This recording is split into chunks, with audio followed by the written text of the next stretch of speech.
Hi hello வணக்கம் நண்பர்களே. ஜனவரி 19 ரொம்ப சந்தோஷம். இன்னையோட குடியேறப்பட்டு 80வது நாள். இன்னும் 20 நாளில் 100 ஆக போகுது. 100வது நாள் நான் ஏற்கனவே அனுபவிச்சிருக்கேன். அந்த நாளின் மகிழ்ச்சியான தருணங்களை நான் திரும்பவும் அனுபவிக்க தயாராக இருக்கிறேன். ஆனால் அதை திரும்ப தவற விட மாட்டேன். ஓகே, இந்த டைப் இந்த லிஃப்ட்டில் வரும்போது செக்யூரிட்டி என்னங்கிறாரு, கொஞ்சம் காசு இருந்தால் கொடுங்க கடனா அப்படின்னு ஒரு நேபாள்காரரு கடன் கேட்குறாரு. நான் இதே மாதிரி ஃபஸ்ட்டு இங்கே இருந்த செக்யூரிட்டி கூடலாம் சேர்ந்து குடிச்சிக்கிட்டு அவங்கள இந்த ஏரியாவை சுற்றி வருவேன். நைட்டு அன்டைமில் சுற்றி வருவேன். நம்ம வெளிநாட்டிலேருந்து வந்து இங்கே வேலைக்கு அதையெல்லாம் பொருட்படுத்தாமல் குடிச்சிட்டு சுற்றி வந்துக்கிட்டு இருந்தேன். பார்க்குறவனுக்கெல்லாம் தெரிஞ்சவனுக்கெல்லாம் இங்கே பேசியிருக்க கூட மாட்டோம். மொழி தெரியாதில்ல, வேறு மொழி. ஆனால் பார்த்துட்டு எல்லாேருக்கும் சாராயம் வாங்கி தண்ணி வாங்கி கொடுத்துக்கிட்டு பீரை வாங்கி கொடுத்துக்கிட்டு குடிச்சிட்டு தெரிஞ்சேன். அதெல்லாம் சொல்லி அதனால் முதலாளி நம்மள்ட்ட காசு கொடுக்க மாட்டார், டேரெக்டாக ஊருக்கு அனுப்பிடுவார் அப்படின்னு சொல்லி சுமூகமான முறையில் சொல்லி முடிச்சுட்டு லிஃப்ட்டில் வந்துக்கிட்டு இருந்தேன். இந்த நாள் இனிப்பு, காரம், உப்பு எல்லாம், புளிப்பு, உவர்ப்பு எல்லாம் இருந்துச்சு. இந்த நாளில் ரொம்ப சந்தோஷம். இந்த நாளில் சின்ன விஷயத்தை ஊதி பெருசாக்கி டபுள்கிட்ட பஞ்சாயத்துக்கு வந்தாங்க. அமைதியாக இருந்தேன், அவ்வளோதான் பண்ணேன். நான் எதுக்கு வந்திருக்கேன்? வேலைக்கு. இந்த சின்ன விஷயங்களுக்கெல்லாம் நான் செவி சாய்க்கிறதுக்கு வரலை. என் வேலையில் ஏதாவது குறை இல்லை ஏதாவது டவுட்டு உங்களுக்கு தேவை அப்படின்னா ஏதாவது ஓகே. சம்மந்தம் இல்லாத சின்ன விஷயங்களுக்கெல்லாம் நம்ம செவி சாய்ச்சிக்கிட்டு நம்மளோட நேரத்தை நான் விரயம் பண்ணிகிட்டு இருக்க முடியாது இல்லையா?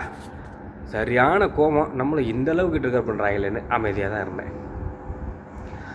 அமைதியாக இருந்து ஒரு 2 மணி நேரம் கழித்து தான் எனக்கு பலன் தெரிஞ்சது நான் அமைதியாக இருந்தது எவ்வளோ பெரிய நன்மை அப்படின்னு சொல்லி. ஏன்னா நாளை காலையில் எனக்கு ஓட்டி, நாளை காலையில் நான் ஓட்டிங்கிறது திடீர் முடிவு.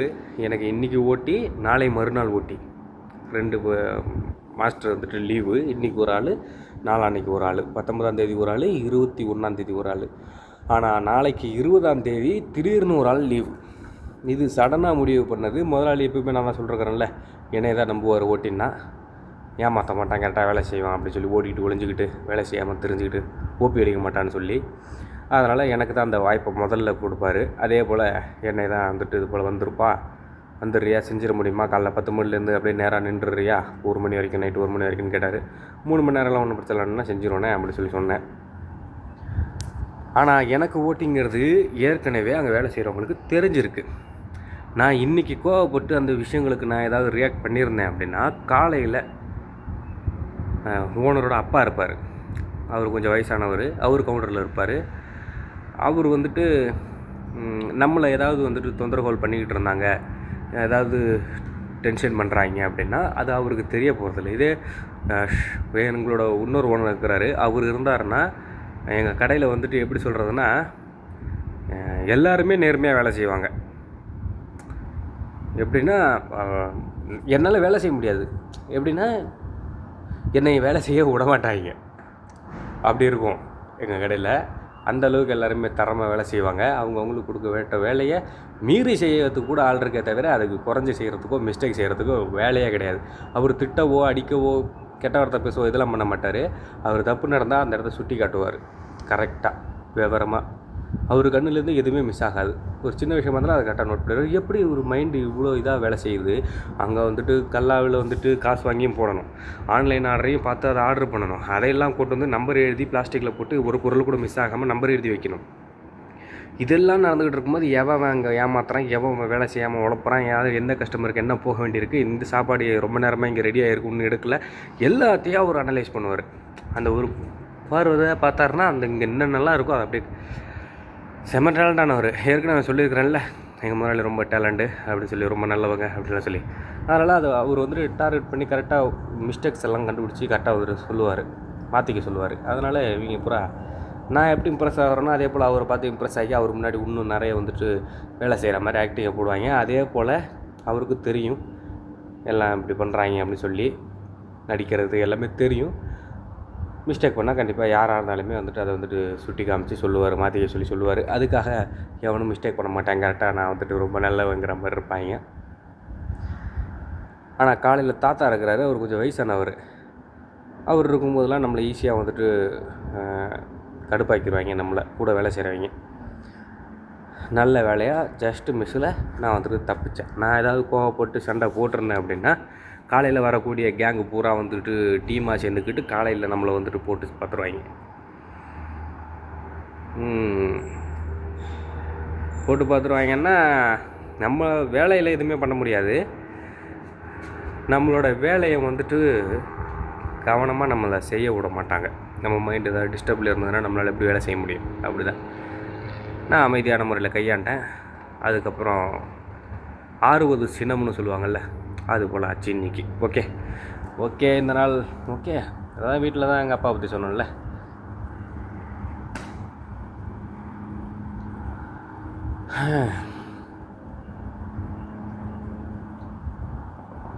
அது அப்படியே தான் இருக்குது அந்த விஷயம். மற்றபடி இந்த நாள் நான் குடியில்லாமல் ஒரு நல்ல ஒரு அழகான ஒரு நாளாக உருவாக்கி கடந்துருக்கிறேன். அதில் எந்த ஒரு சந்தேகமும் இல்லை. நான் நினச்சிருந்தேன் அங்கே இப்போ அந்த நேரத்தில் ஏதோ நாள் பேசியிருக்கலாம். காலையில் வந்து அவங்க வந்துட்டு பேசுகிறதுக்கெலாம் நானும் எதிர்த்து பேசி நின்று வாங்க மோதி பார்ப்போம்னு சொல்லி வாக்குவாதம் பண்ணிக்கிட்டு இருக்கலாம். உச்சக்கட்ட கோபமாக அட்லீஸ்ட் ஒரு கெட்ட வார்த்தையாவது என்னால் பேச முடியும். தமிழால் தான் அப்படின்னும்போது நான் பேசுகிறது அவங்களுக்கு புரியும். ஆனாலும் என்னோட வயசில் மூத்தவங்க கடவுள் பார்த்துட்ருக்கிறார் அப்படிங்கிற ஒரே ஒரு காரணம்.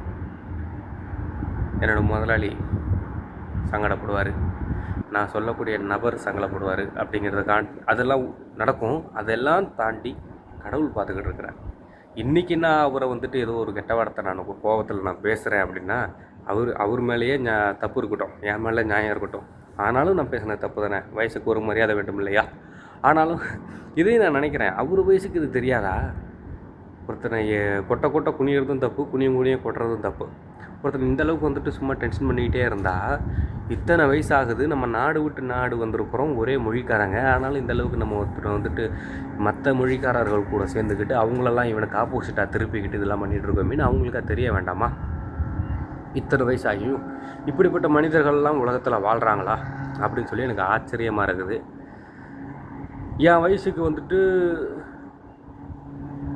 நான் எப்படி நடந்துக்குவேன், ஆனாலும் நான் எப்படி நடந்துக்கிறேன், இதையெல்லாம் கூட ஒரு யோசிக்கிறது இல்லையா அப்படின்னு சொல்லி எனக்கு ஆச்சரியமாக இருக்குது. இப்படியும் மனிதர்கள் வாழ்கிறார்கள். இப்படிப்பட்ட கேரக்டர்லேயும் இருக்கிறாங்க மனிதர்கள். எங்கள் கடையிலன்னு இல்லை, சிவாஜி, ரஜினி, கமல் இவங்கெல்லாம் தோற்றுருவாங்க நடிப்பில். ஒரு சில மனிதர்கள் அப்படிலாம் வாழ்கிறாங்க.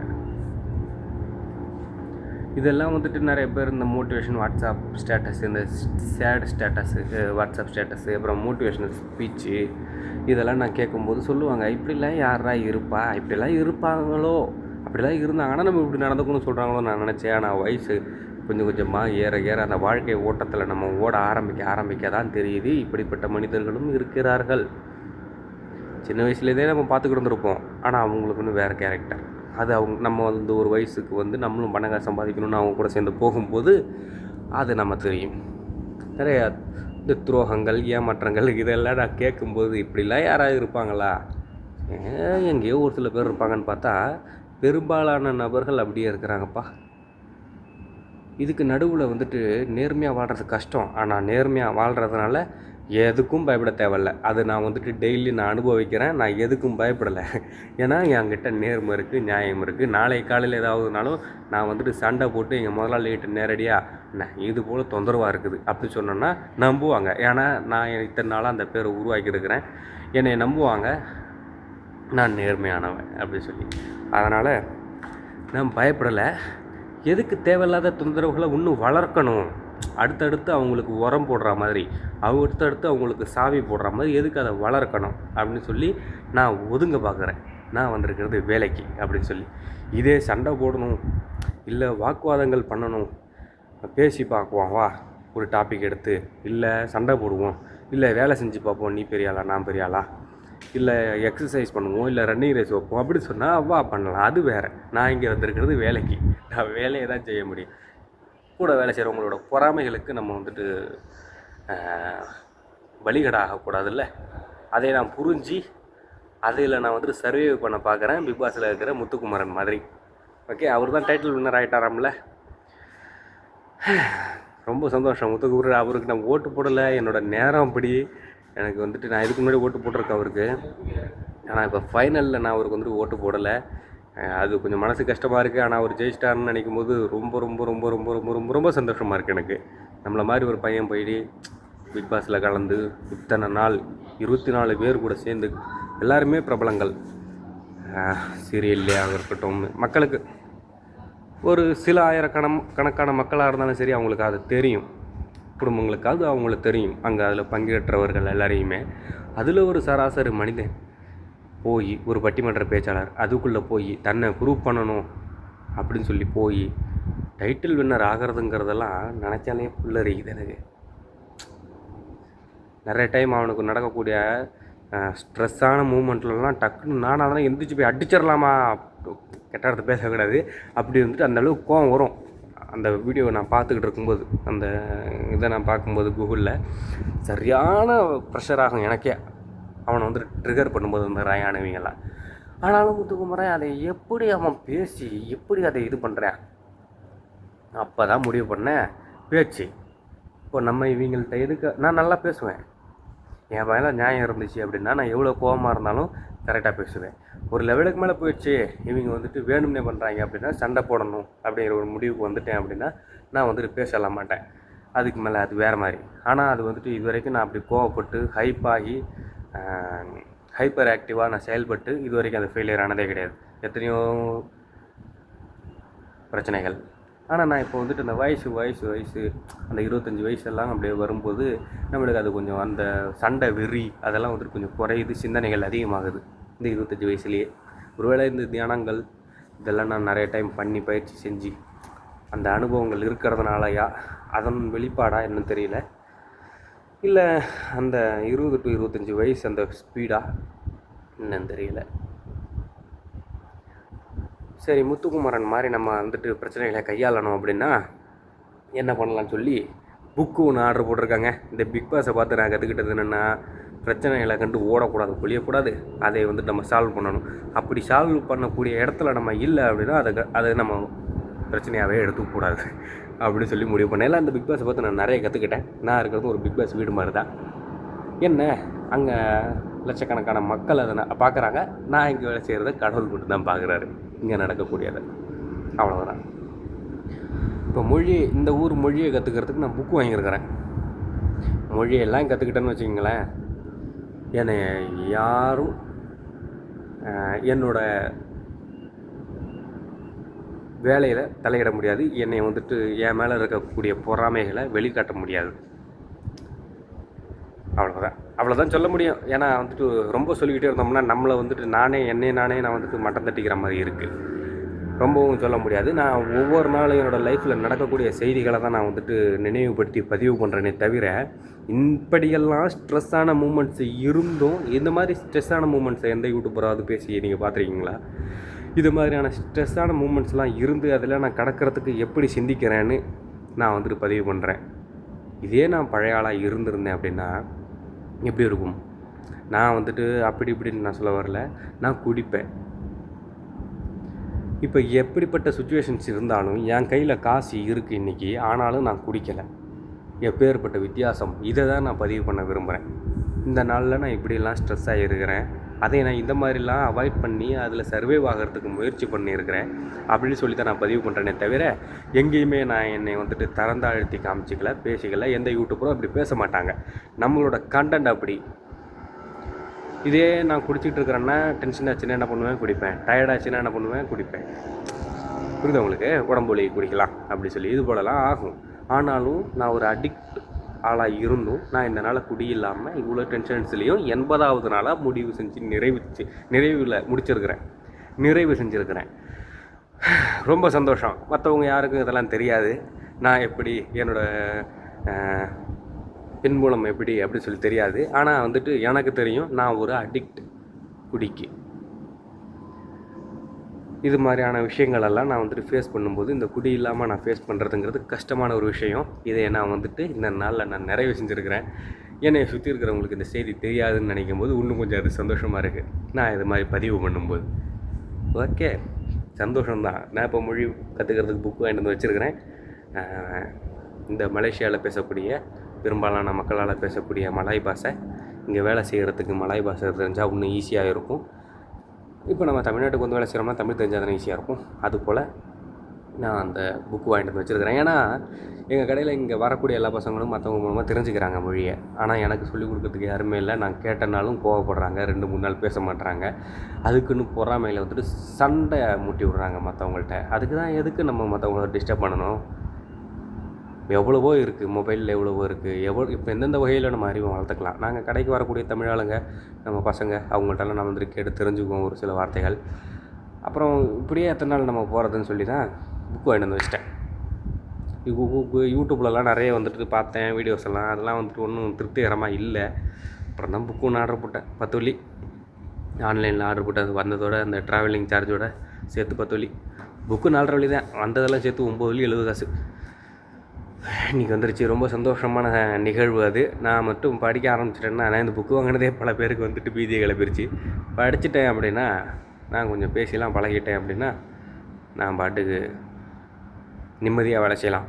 வேலை செய்யக்கூடிய இடத்துல யாராலையும் எந்த ஒரு தொந்தரவும், அந்த பொறாமைகளால் என்னை வச்சு அதை வச்சுக்கிட்டு எதுவும் பண்ண முடியாது நம்மளை. என்னை பற்றி எல்லாருக்குமே தெரியும். நான் ஒரு திறமையானவன், நான் ஒரு நேர்மையானவன் அப்படின்னு சொல்லி எல்லாருக்குமே தெரியும். அதனால தான் நம்மளையே போட்டுருவோன்றது, வேறு ஒன்றும் இல்லை. அதுவும் கொஞ்சம் சுவாரஸ்யமாக தான் இருக்குது. நம்மளை யாருமே எதுவுமே பண்ணாமல் சும்மா விட்டுட்டாங்கன்னா, அந்த நாளே வந்துட்டு அப்படியே உப்பு சப்பு இல்லாமல், ஏற்கனவே சொல்லியிருக்கேன்ல ஒரு 2-3 நாள் உப்பு சப்பு இல்லாமல் இருக்கிற மாதிரி இருக்குது. இது மாதிரியான தொந்தரவுகள்லாம் இருக்கும்போது அது நல்லாயிருக்கு. இப்போ இது மாதிரியான விஷயங்கள்லாம் இருக்கிறதுனால தான் நான் அந்த புக்கை வாங்கினேன். இப்போ நான் அந்த புக்கை வாங்கினது மூலமாக படித்து நான் இந்த மொழியை கற்றுக்க போகிறேன். இந்த மொழியை நான் கற்றுக்கிட்டேன்னா நான் திரும்ப எத்தனை டைம் மலேசியா வந்தாலும் எனக்கு வந்துட்டு என்னால் சர்வே ஆக முடியும். இந்த நாட்டில் சிங்கப்பூர்லேயும் மலாய் பேசுகிறாங்க, இந்தோனேஷியாவிலையும் மலாய் பேசுகிறாங்க, பெரும்பாலான நாடுகளில் மலாய் பேசுகிறாங்க. பெரும்பாலான மக்கள், கோடிக்கணக்கான மக்கள் மலாய் பேசுகிறாங்க. இது ஒரு மொழியை கற்றுக்கிறதுல என்ன ஆகிட போகுது? இதே இப்போ கற்றுக்க முடிச்சதுக்கப்புறம் சீனம் கற்றுக்கணும். அதை ஏற்கனவே சொன்னேன்னு நினைக்கிறேன். ஆமாம், ஒரு 4 நாளுக்கு முன்னாடி 5 நாளைக்கு முன்னாடியே இது போல் மலாய் பாஷையை கற்றுக்க போகிறேன், அடுத்து சீனத்தை கற்றுக்க போகிறேன், அடுத்து ஹிந்தி கற்றுக்க போகிறேன் அப்படிலாம் சொல்லி சொன்னேன்ல. ஹிந்தி சொல்லலை, சீனமும் மலாயும் சொன்னேன். இது 2த்தையும் கற்றுக்க போகிறேன். எழுத படிக்க கற்றுக்க போகிறேன்னு சொன்னேன்.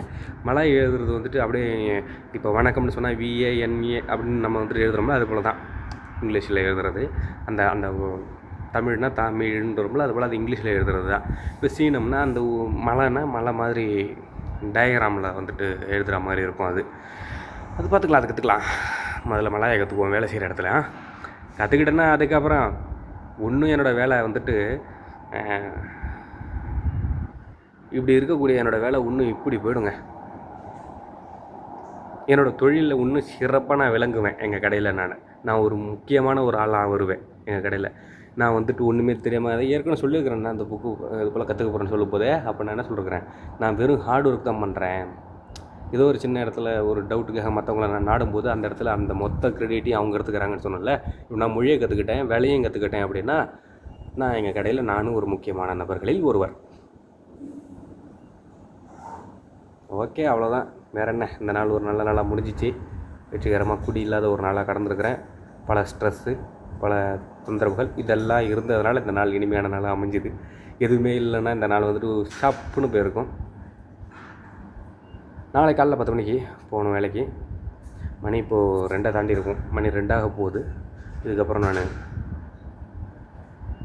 சீக்கிரம் தூங்க முயற்சி பண்ணணும். ஓகே நண்பர்களே, ஏதோ மனசில் பட்டதெல்லாம் இவ்வளோ நேரம் பேசியிருக்கிறேன்.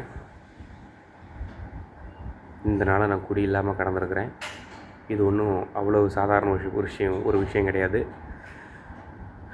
மதுவை ஒழிப்பதே என்னோடய வாழ்நாள் லட்சியம். ஓகே, பாய். மீண்டும் சந்திப்போம்.